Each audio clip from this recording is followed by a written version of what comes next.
Hello everyone. तो जैसे कि हमने लास्ट वीडियो में देखा था वेक्टर के बारे में, तो अभी हम वेक्टर के बारे में और पढ़ेंगे। जैसे वेक्टर के दो वेक्टर्स के बीच में का एंगल। तो चलो स्टार्ट करते हैं। तो एंगल बिटवीन वेक्टर।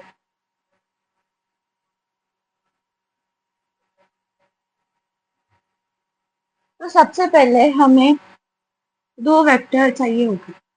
ये वेक्टर ए और ये एक्स एक्सिस से 60 डिग्री बना रहा है, और ये एक वेक्टर है बी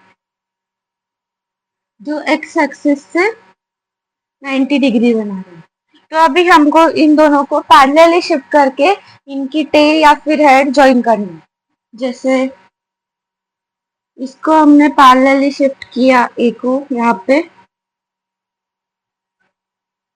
और इसको भी हमने ऐसे इसकी टेल से ज्वाइन कर लिया, और ये हो गया ये 60 डिग्री और ये 90 डिग्री।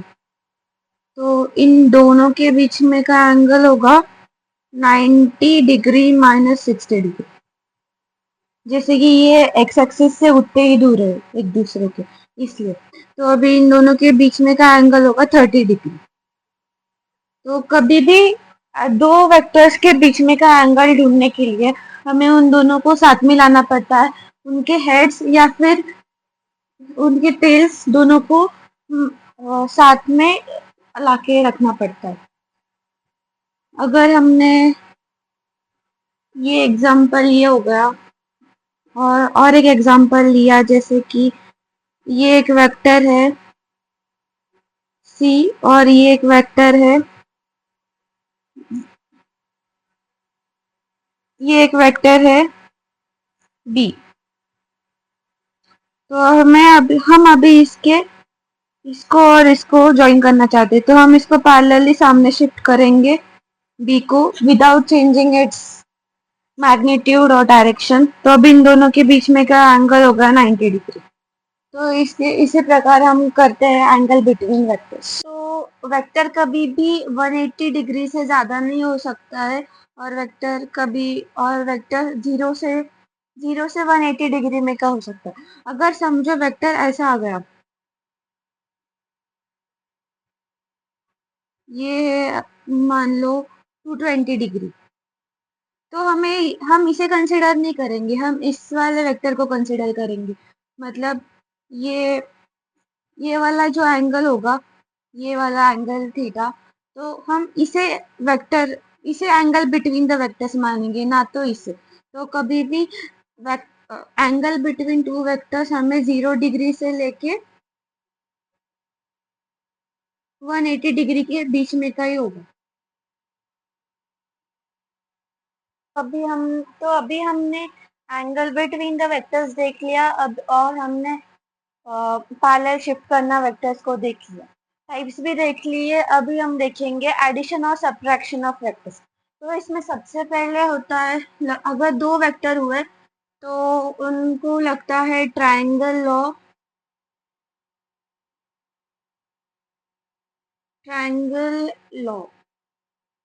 जिसमें हम कंसीडर करेंगे एज एग्जांपल ए वेक्टर प्लस बी वेक्टर को हमने रिजल्टेंट ले लिया आर वेक्टर। या फिर अगर हमें सब्ट्रैक्शन करना हुआ तो हमें ए माइनस बी वेक्टर को, इसका अगर आ गया रिजल्टेंट सी, तो हम इसका भी एडिशन ही करेंगे एक टाइप से। जैसे ये एक वेक्टर ए हो गया, और ये माइनस बी वेक्टर को हम लिख सकते हैं plus minus b vector is equals to c vector.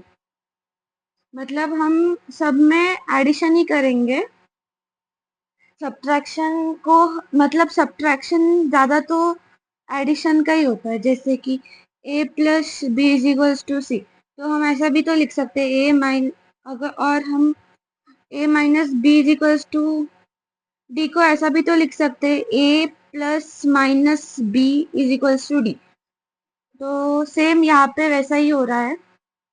तो अभी हम देखते हैं ट्रायंगल लॉ कैसे अप्लाई करते हैं। तो हमें सबसे पहले एडिशन करने के वेक्टर के लिए हमें सबसे पहले देखना पड़ता है वेक्टर किस डायरेक्शन में और कितना मैग्नीट्यूड है। तो अगर ये एक वेक्टर ए है और ये वेक्टर बी है, तो इनको हमें एक के टेल और एक के हेड को एक जगह पे ज्वाइन करना होगा।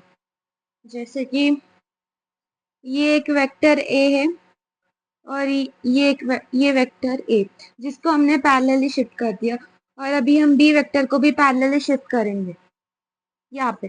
पर अगर हमने ऐसा बी वेक्टर बना दिया तो इनकी टेल टेल ज्वाइन हो रही है, तो हमें टेल टेल ज्वाइन नहीं करनी है, हमें करना है एक का हेड दूसरे के टेल से। तो ये एक बी वेक्टर ले लिया, और अभी हम सॉरी ए वेक्टर ले लिया, अभी हम बी वेक्टर यहाँ पे लेंगे जैसे कि उनकी टेल ज्वाइन हो।